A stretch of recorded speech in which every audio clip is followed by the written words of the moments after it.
विपक्ष का कहना ये भी होता है कि भारत का मुसलमान डरा हुआ है, भारत का मुसलमान खतरे में है, और वहीं दूसरी ओर इस तरीके के नारे लगाए जाते हैं सर। वैष्णो देवी धमाकों में हिंदू मारे जा रहे हैं। अच्छा। अलग अलग राज्यों में बहन बेटियों के साथ प्रताड़ना होती है, चाहे संदेश खाली ले लो, चाहे बिहार ले लो, चाहे राजस्थान ले लो, हिंदुओं के साथ होती है। लव जिहाद में हिंदू बहन बेटियां मारी जा रही हैं, फ्रिज में हिंदू बहन बेटियां मिल रही हैं, कन्हैया कुमार जैसों की गर्दनें उतारी जा रही हैं, आए दिन बम धमाके हमें देखने को मिल जाते थे। कश्मीर से कश्मीरी में हिंदुओं को भगाया गया, कार सेवकों की हिंदुओं की हत्या हुई, गाँव सेवकों की साधुओं की हत्या होती है। तो सब जगह तो हिंदू है, मुसलमान भाई प्रताड़ित है का मुझे तो बता दो।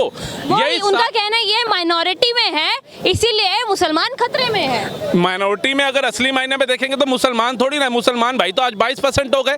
सिख समुदाय देखो, बौद्ध देखो, जैन देखो, कितने हैं। इन्होंने जो बांट रखा है हम लोगों को, अगर कायदे से देखोगे तो माइनॉरिटी जिनके ऊपर लागू होनी चाहिए। सबसे ज्यादा सिख भाई जिन्होंने बलिदान सबसे ज्यादा दिया, जिनके गुरुओं ने अपने परिवार वार दिया हमें बचाने के लिए, उनको आज तक क्या दिया?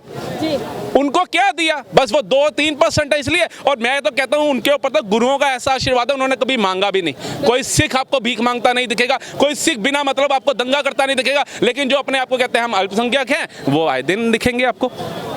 अभी देखिए, अभी महाराष्ट्र का 2 दिन का वीडियो बिना मतलब वो कह रहे हैं ट्रेन के ऊपर पथराव कर दिया इन्होंने। क्या मतलब? वो वंदे भारत भी नहीं थी, वंदे भारत नहीं थी, नॉर्मल ट्रेन, और वो लोग जा रहे हैं उसमें पथराव कर दिया, उसमें महिलाएं भी हैं।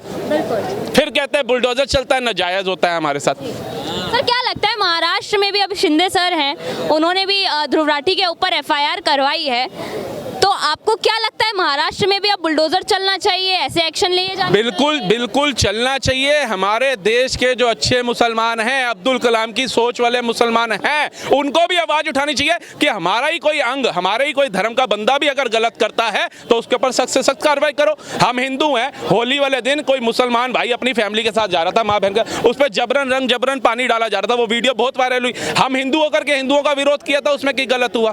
तो इसके अंदर भी विरोध होना चाहिए। क्यों नहीं करते हो? फिर अगर आपके ऊपर पॉइंट आउट होता तो आप कहते हो मुसलमान खतरे में। अच्छा सर, यूपी में ये आवाज बहुत जोर शोर से उठ रही है कि मुसलमानों को मुहर्रम नहीं मनाया दिया जा रहा है, मुहर्रम पे बैन लगा दिया यूपी में। मैडम फिर यह अमेठी में नारे कहाँ से लग रहे हैं? अच्छा, आप बताओ जी। अभी तो बैन लगा भी नहीं है और ये नारे सुनने को मिल रहे हैं। नहीं, यूपी गवर्नमेंट का कहना ये है कि हम मुहर्रम पे कोई बैन नहीं लगा रहे हैं, तलवारों पे लगा रहे हैं। जिस तरीके से खून सड़कों पे बहाया जाता था वो नहीं बहाया जाएगा, आपको पुलिस प्रोटेक्शन दी जाएगी रूल्स और रेगुलेशन के हिसाब से, ये आप ताजिए निकालेंगे। बिल्कुल निकालना चाहिए। अभी बिहार का समस्तीपुर का आपने देखा, एक फैमिली, हस्बैंड वाइफ, छोटा सा बच्चा, बिना मतलब कोई रीजन नहीं है, वो आराम से जा रहे हैं, तलवारें ली, उनकी गाड़ियों के शीशे फोड़ दिए, बच्चे के यहाँ तक तलवार लग गई। वो दंपत्ति आकर के बोल रहे हैं कि मैंने SSP, DSP, SHO सबको कंप्लेंट डाल दिया, कोई नहीं सुन रहा। अच्छा। ये बिहार का भी 2 दिन पहले का मामला देख के आ रहा हूँ मैं, कल का। सर इसी के ऊपर मुस्लिम पर्सनल लॉ बोर्ड ने बोला यदि हमारे मुहर्रम पे रोक लगाई तो हम कांवड़ यात्रा नहीं निकलने देंगे। देखिए, कांवड़ पे तो पहले भी रोक थी, डीजे भी बंद था, अभी भी कांवड़ यात्रियों को योगी सरकार है, फिर भी पूरा बाईपास घुमा करके उनको भेजा जाता है। पूरा लंबा रूट हो गया, जहां वो 220 किलोमीटर आते थे, आज 260-270 किलोमीटर उनको चलना पड़ता है। लेकिन किसी भी हिंदू या कांवड़ियों ने आवाज उठाई है कि भैया हमारे पैरों में छाले पड़ जाते हैं, कितनी तपस्या करके हम अपने घर तक पहुंचते हैं, अपने मंदिर तक पहुंचते हैं, लेकिन हमारा रूट छोटा करना चाहिए था, लंबा कर दिया। क्योंकि उनको पता है कि जो चीज समाज के तरीके में होगी, समाज के लिए उपयोगी होगी, उसके अंदर हम जहां इतनी तपस्या करें थोड़ी और करेंगे। तो यही चीज अलग समुदाय को भी सोचनी चाहिए कि जो चीज समाज हित में हो रही है, अगर तलवारें लहराने से हमें क्या मिलेगा? अगर वो हटा करके हम अपने भगवान का, अपने इष्ट को पूछ सकते हैं, उसकी आस्था को, उसकी प्रार्थना को वो हमारी स्वीकार कर सकता है, तो हमें क्या आवश्यकता है? अच्छा सर, इस तरीके से मुसलमानों को भड़काया जा रहा है मुस्लिम पर्सनल लॉ बोर्ड की तरफ से, आपको क्या लगता है कि ये सिर्फ धर्मगुरुओं के कारण ऐसा हो रहा है या हर मुसलमान के मन में? बिल्कुल, ये टोटली धर्मगुरु। आप एक बार बता दीजिए, चाहे OBC हो, चाहे वो रजाक, पता नहीं कौन, तौकीर रजा, ये है, इनको कभी आता है सुई भी चुभी है, इनके परिवार वालों को सुई भी चुकी है। हिंदू मुस्लिम दंगे ये कराते हैं, उसके अंदर क्या होता है, या तो मुस्लिम परिवार का चिराग बुझता है या हिंदू परिवार का चिराग बुझता है। कभी इन्होंने तो ऊपर से बोल दिया प्रवक्ता के तौर पे, ये कर देंगे, वो कर देंगे, और जो हमारे मुस्लिम भाई वो कहते हैं हाँ भाई इसने कह दिया। अरे ये देखो कि तुम्हारे माँ बाप ने तुम्हें पालने के लिए यानी वो भड़काने का काम बिल्कुल करते हैं, इसमें कोई दो राय है ही नहीं मैडम।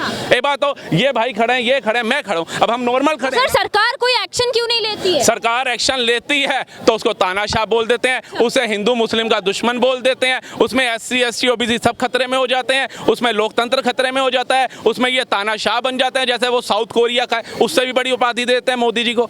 अरे जो बंदा सबके हित की बात करे, तुमने आज तक क्यों नहीं दिया मुसलमान भाइयों को? तुम तो मुसलमान भाइयों के ऊपर ही राजनीतिक कार्ड खेलते हैं ना। कितने मुस्लिमों को तुमने आवाज दिया?